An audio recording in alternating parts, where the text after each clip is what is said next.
Presentación de inversión inmobiliaria, refinanciamiento de préstamos, prepárese, porque estamos subiendo las apuestas con los bienes raíces. Hay muchos factores a tener en cuenta a la hora de pensar en una opción de refinanciación. Algunos de esos factores incluyen la cantidad de tiempo que planea vivir en la propiedad o ser propietario de la propiedad. Las tasas de interés actuales obviamente serán importantes y luego, cuánto tiempo tomará recuperar los costos de cierre. Dado que los costos de cierre son algo que tendrá que pagar por adelantado, generalmente, ¿cuánto tiempo tardará el refinanciamiento en recuperarlos? También puede hacer un tipo de cálculo de tasa de rendimiento, ya que consideramos algunas de estas opciones aquí. Vamos a hacer referencia a Investopedia, un lugar al que puede ir para buscar terminología relacionada con la inversión y continuar su investigación a partir de ese momento. También tenga en cuenta que echaremos un vistazo a algunas de estas opciones aquí, discutiéndolas. También trabajamos problemas de práctica que son muy buenas maneras de comprender mejor estos conceptos. Entonces, obviamente, cuando haces una pregunta de, ¿debería refinanciar o no? En algunos casos, el refinanciamiento será una decisión acertada. En otros, puede que no sea lo financieramente correcto. Así que tenemos que tener en cuenta estos factores para determinar si la decisión es acertada o no. Así que razones para refinanciar. ¿Por qué la gente querría refinanciar en general? Entonces, la regla general típica es que si puede, reduzca su tasa de interés actual en un 1% o más. Podría tener sentido, debido al dinero que verás. Entonces, en general, si estás en un entorno en el que las tasas de interés han bajado y tienes un préstamo, por lo general el escenario básico, tienes un tipo de préstamo fijo a 30 años, por ejemplo, y eso te protegerá contra las tasas de interés que básicamente suben. Pero si las tasas de interés bajan ahora, su préstamo fijo tiene una tasa más alta que las tasas actuales. Si baja en una cantidad sustancial, entonces la pregunta es, bueno, si refinancio, voy a tener que pagar los costos de cierre, pero luego posiblemente pueda asegurar esa tasa más baja. Entonces, la pregunta es, bueno, ¿qué tan baja tiene que ser la tasa para que sea una opción que valga la pena hacer el refinanciamiento? Regla general. Están diciendo como 1% aquí, obviamente dependerá de sus circunstancias, qué tan grande sea su préstamo, cuáles sean las tasas de interés, pero si ve una caída significativa, que podría ser como una caída del 1%, entonces es algo que podría querer investigar. Y, por supuesto, considere que refinanciar a una tasa de interés más baja también le permite acumular capital en su vivienda más rápidamente. Si las tasas de interés han bajado lo suficiente, podría ser posible refinanciar para acortar el plazo del préstamo sin cambiar mucho los pagos mensuales. Así que, obviamente, si vas a obtener una mejor tasa de rendimiento, eso suele ser beneficioso si obtienes mejores pagos, posiblemente pagos más bajos. Y si tienes pagos más bajos y tasas más bajas, tal vez puedas reestructurarlo para reducir el plazo, es decir, pagar el préstamo antes, lo cual sería bueno, porque entonces obviamente podrías pagar el préstamo en un tiempo más corto sin aumentar realmente los montos de pago, debido al hecho de que las tasas del mercado han bajado. Pero al considerar esas opciones, hay que sopesarlos frente a los costes. Y uno de esos costos va a ser el hecho de que vas a tener los costos de cierre. Otro costo, por supuesto, es la idea de lo que sus otras oportunidades, el costo de oportunidad que podría hacer con otras opciones, por lo que las razones para refinanciar las tasas de interés en caída continua podrían ser una razón para convertir de una hipoteca de tasa fija a una hipoteca de tasa ajustable. Ahora, realmente no quiero recomendar eso todo el tiempo, porque obviamente las tarifas, no sabemos qué va a pasar en el futuro. Por lo tanto, las tasas ajustables, si están en un periodo de tasas decrecientes, entonces un brazo será realmente bueno, porque entonces las tasas se ajustarán a la baja, porque estarán vinculadas a un índice, y tendrá tasas más favorables sin tener que pasar por el refinanciamiento. Pero el refinanciamiento es un problema si tienes que hacerlo repetidamente, porque vas a tener que estar pagando los costos de cierre para poder refinanciar periódicamente. Entonces, en otras palabras, si tienes un préstamo a 30 años, tienes un préstamo fijo a 30 años y las tasas están disminuyendo, y sigues refinanciando periódicamente en lugar de tener un brazo, entonces, por supuesto, estás pagando los costos de cierre para recoger las tasas más bajas y probablemente estés teniendo un retraso en el marco de tiempo antes de aprovechar esas tasas más bajas, debido a que estás esperando a ver que las tasas más bajas están en su lugar, entonces tienes que pasar por el proceso de refinanciamiento. Si tienes el brazo, entonces realmente sería beneficioso en ese caso, porque entonces automáticamente tendrías acceso, posiblemente, a esas tasas más bajas.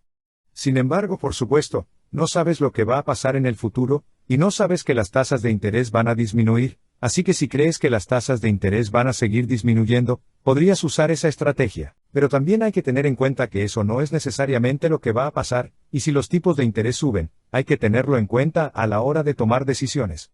Proceso también. Por lo tanto, los ajustes periódicos de una ARM deberían cumplir con tasas más bajas y pagos mensuales más pequeños si se encuentra en un entorno de tasas más bajas.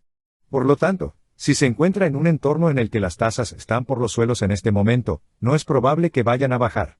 Ya sabes, mucho más que eso. Entonces obviamente esa estrategia puede no ser el mejor camino a seguir. Por lo tanto, en un entorno de aumento de las tasas hipotecarias, esta estrategia tiene menos sentido. Entonces, obviamente, si las tasas están subiendo, ahí es donde sería bueno fijar la tasa.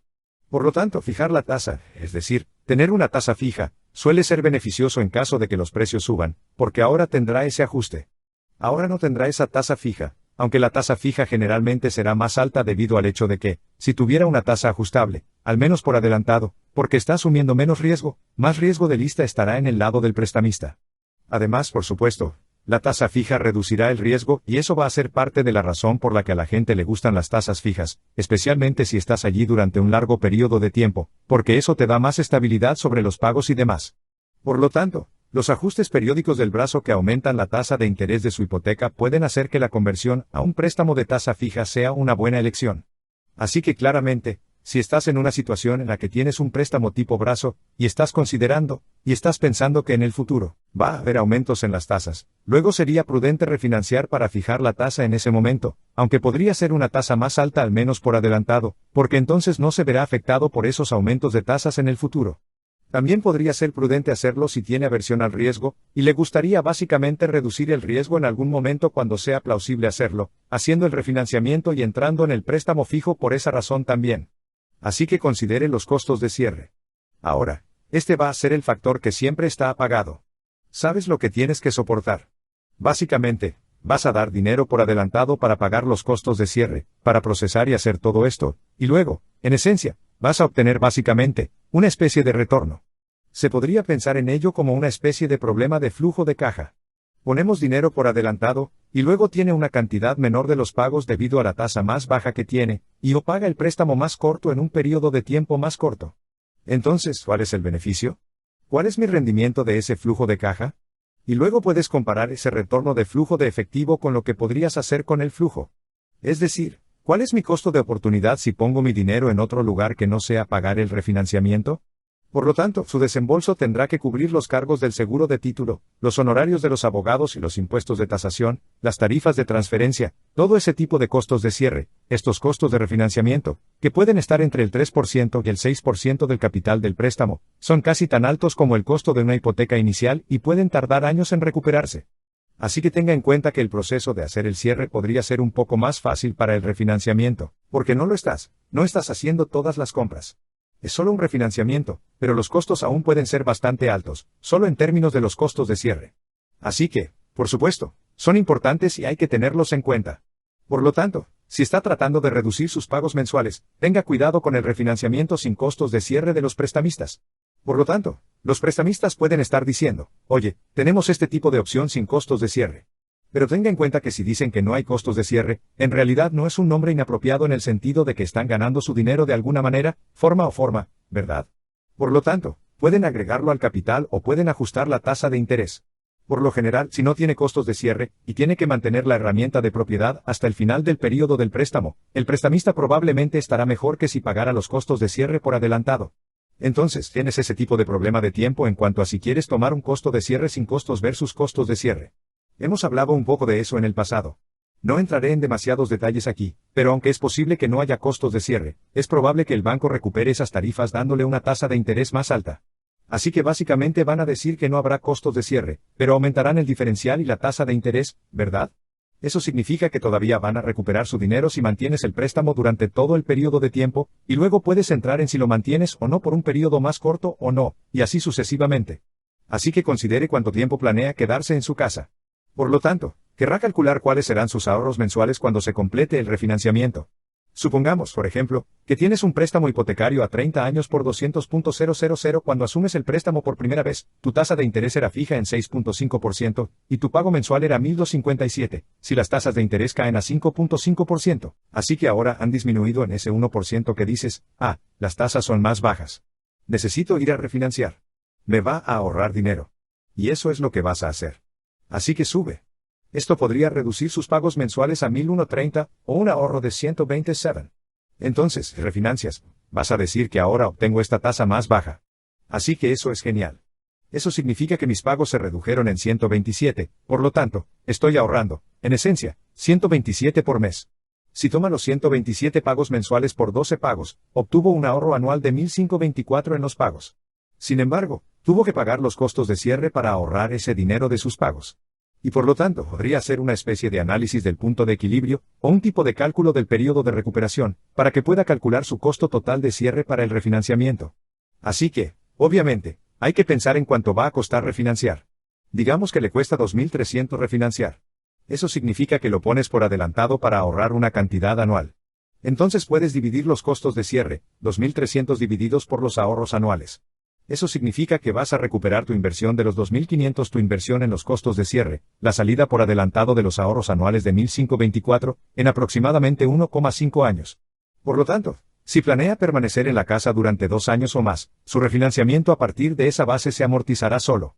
Ahora bien, este cálculo no tiene en cuenta el tiempo, el valor del dinero o algo así. Es solo un cálculo rápido, agradable y simple que te da una buena idea. Ya sabes, de cuándo va a valer la pena, o cuando eso va a dar sus frutos.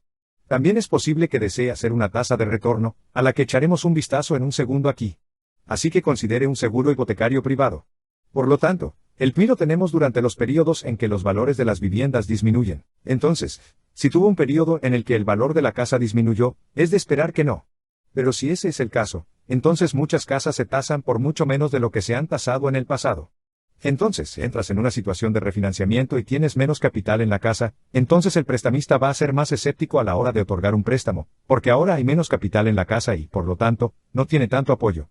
Si el valor de la vivienda bajó, es de esperar que el valor de la vivienda subiera, y luego usted tenga más capital en la casa y el refinanciamiento no causará un problema de esta manera. Entonces, este es el caso, cuando esté considerando refinanciar, la valoración más baja de su casa puede significar que ahora carece de suficiente capital para satisfacer un pago inicial del 20% de la nueva hipoteca. Así que ahora dicen, ya sabes, si la casa sigue cayendo, no tenemos el apoyo necesario. Si no paga el préstamo, le quitamos la casa.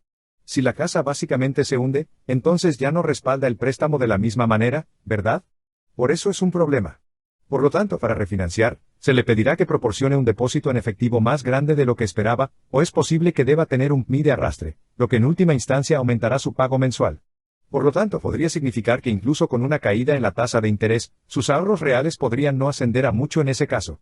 Así que, obviamente, de nuevo, si su casa bajó de valor, entonces eso podría ser una preocupación. Si su casa se construyó, esperemos que no. Entonces, por otro lado, un refinanciamiento que elimine su PMI le ahorraría dinero, y podría valer la pena hacerlo solo por esa razón. En otras palabras, si tuvieras que tener un seguro hipotecario privado, como, por ejemplo, cuando compraste la casa, para que el prestamista se sintiera más cómodo, etc., porque no se sentían cómodos con la situación de equidad, posiblemente porque no pusiste el 20% de enganche, entonces estás pagando más por el seguro. Y si pudieras refinanciar, e incluso si no tuvieras esa disminución de la regla del 1% de la que están hablando, lo que posiblemente haría que valiera la pena refinanciar, porque las tasas bajarían si pudieras refinanciar y simplemente eliminar el PMI, el seguro hipotecario privado, eso por sí solo podría ser algo que valdría la pena hacer y pasar por el proceso de refinanciamiento. Por lo tanto, si su casa tiene un capital del 20% o más, es posible que no necesite pagar PMI, que es un seguro hipotecario privado, a menos que tenga un préstamo hipotecario de la FA o esté considerando un prestatario de alto riesgo. Por lo tanto, si actualmente paga PMI, tiene al menos un 20% de capital, y su prestamista actual no eliminará el PMI, puede considerar refinanciar. Entonces, en otras palabras, si su capital está en el 20%, podría decir, oye, prestamista, ¿puedo bajar el PMI en este momento? Porque sabes que deberías estarlo, deberías sentirte cómodo si te dicen que no y no puedes hacer eso, entonces es posible que desees considerar, por supuesto, la opción de refinanciamiento para obtenerlo, para eliminarlo, básicamente estableciendo nuevos términos de préstamo. Entonces, la otra cosa que podría considerar es el retorno de la inversión. Entonces, si tuviéramos un escenario como este, lo trabajaríamos en Excel, pero aquí hay solo un ejemplo. Digamos que teníamos un préstamo de 120.000 para empezar. No estamos haciendo nada hacia abajo. A estas alturas, estamos mirando el préstamo en sí. Así que ignora la parte superior. Teníamos el préstamo de $120,000 a 30 años, 360 meses. La tasa estaba en el 7% de pago, en el 798.36, digamos que han pasado 15 años. Luego, si miramos la tabla de amortización, factura, o si tuviéramos que recalcular el saldo final del préstamo en ese momento, tendríamos un saldo de 88.823, por lo que digamos que queremos refinanciar el saldo del préstamo en ese momento por el resto del préstamo, que serían los segundos 15 años. ¿Por qué? Porque estamos diciendo que la tasa bajó. Así que la tasa bajó en ese 1%, así que vamos a decir, aquí está el saldo de mi préstamo. En este momento, me gustaría refinanciar por el resto de la vida 15 años, 180 pagos, que serían 15 por 12 a esa nueva tasa del 6%, pero para hacerlo, tuve que poner los 2.500 por adelantado para pagar el costo de cierre. Para hacer eso me va a dar un monto de pago del 749.54, que es un pago mensual más bajo. Así que eso es bueno.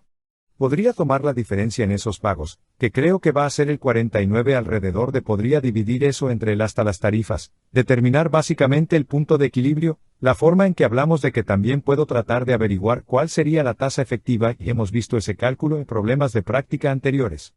Haremos esto en el problema de la práctica, pero trataremos de trasladar estas tarifas, en esencia, a la tasa, para darme una especie de tasa efectiva, que pude ver que sigue siendo más baja que el 7% de aquí. También podemos considerarlo en términos de, bueno, realmente, ¿qué estoy haciendo aquí? Estoy invirtiendo 2.500 en la casa, pagando el préstamo. Entonces, la pregunta podría ser, si tenía el 2.500 por adelantado, ¿debería ponerlo y refinanciarlo, o debería ponerlo en otro lugar? Entonces, básicamente, ¿cuál sería mi rendimiento si tuviera que refinanciar? Entonces, para calcular su tasa de rendimiento, puede usar la función de tasa para hacerlo. No voy a entrar en detalles aquí, pero llegamos a los 22,62 que también puedes considerar en términos de base de flujo de caja, lo que significa que pones los 2.500 por adelantado. Eso es lo que estás invirtiendo en esencia, para ahorrar, en esencia, tener una especie de entrada de efectivo de la diferencia en los pagos, que sería esto menos esto, o alrededor de 49 se redondea aquí para los próximos 15 años, o 180 meses. Y luego podrías calcular la tasa a la que ese flujo de efectivo sería 0, una vez más, 22.6, para considerar tu tasa de rendimiento, y luego compararla con lo que puedes poner tu dinero en otro lugar y ver cuál podría ser la tasa de rendimiento si también usaras ese dinero para otras opciones. Así que, una vez más, haciendo referencia a Investopedia, hay que buscar definiciones de terminología relacionadas con la inversión. Así que,